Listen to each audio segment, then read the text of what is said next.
ফতুয়া দেয় চা দোকানে বসে। আরে হুজুরের মধ্যে তো 13 ফেঁস, হ্যাঁ বেটা কয় হুজুররাই তো দেশটার মধ্যে ফেঁস লাগাইয়া রাখছে। এক এক হুজুর এক এক কথা কয়, আমরা কোন দিকে যাবো? না আপনি চা দোকানে বইয়ে থাকবেন, যাইবেন কেন? এখানে আপনার একটু পরে বন দিব, চা দিব, বিড়ি দিব, টেলিভিশন চলতে আছে, নর্তকী না আছে, আপনি অন্যদিকে যাইয়া কিনবেন। আপনি এনে বসার থাকেন, লইরেন না, আপনি জাগাতে লইরেন না, আপনি বিড়ি খান বসে। ফালতু কোথাকার বেটা, হ্যাঁ বেটা এনে বইয়ে বইয়ে বুদ্ধি দেন। হ্যাঁ আপনি কাকে বুদ্ধি দেন মিয়া? ফাজলামি করেন? কাকে বুদ্ধি দেন? কোন হুজুরে কি ফেস লাগাইছে? হুজুরদের ফেসে বইরা বিড়ি খান। যে হুজুর একটা ফেস লাগাই রাখছে, আমার 2জন হুজুর আইয়া কইলো খাইতাম, আর 2জন আইয়া মানা করলো। আমগো ফেসে নিয়ে আপনি সুদ খান।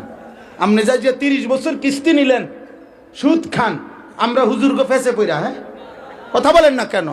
একটা সুদখোর বলুক, একটা কিস্তিখোর বলুক, বেটা আমরা এই ফেস লাগাইছি বেটা, তাইলে আপনি সুদ খান কেন?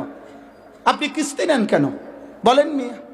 একজন, আমি তো চ্যালেঞ্জ করে বলছি মিয়া, কেউ রাগ হইলে হোক বেটা, একটা বাবা যে তার ছেলেকে প্রতিষ্ঠিত করতে গিয়ে হয় চাকরি, নয় ব্যবসা, নয় বিদেশ আপনি করতে গিয়ে, যারা আপনারা 5 লাখ টাকা 12 লাখ টাকা সুদে নিলেন, কিস্তিতে নিলেন, যে হুজুর 12 লাখ টাকা সুদে কিস্তিতে নিয়া ফোলা বিদেশ ফাটাইছি, বাজারে দোকান নিয়ে দিছি, চাকরি লইয়া দিছি, তাইলে আল্লাহকে সাক্ষী রেখে আজকের এই হাজার মানুষ, অসংখ্য অগণিত মানুষের এই ভরা মজমায় এখানে দাঁড়াইয়া আপনি মাইকটা হাতে নিয়ে বলেন যে আমি 12 লক্ষ টাকা সুদ নিছি, কিস্তি নিছি, জিফুতের লাইগা জীবনভর ওজনে কম দিয়া মিথ্যা বলে বাটফারি করে টাকা রোজগার করে এই বিল্ডিং বাড়ি জায়গা জমি করছি জিফুতের জন্য, এই আশায় যে আল্লাহ যেন আমারে আখেরাতে জাহান্নাম থেকে মুক্তি দেয়, আল্লাহ যেন ফুল আগুনের উসিলায়, জিফুত বউ বাচ্চার উসিলায় যেন আল্লাহ জান্নাত দেয়,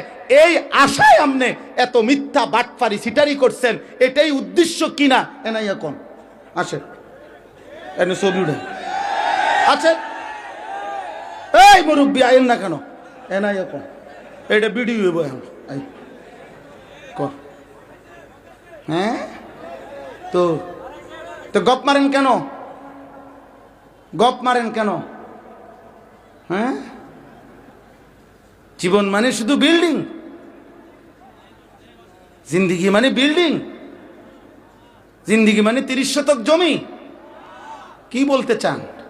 3 ফুট বিদেশ, তো কি সে 3 ফুট বিদেশ? ছেলেটা ইটালি থাকে, তো কি সে? ইটালি তো বহুত মানুষ জন্মও নিছে।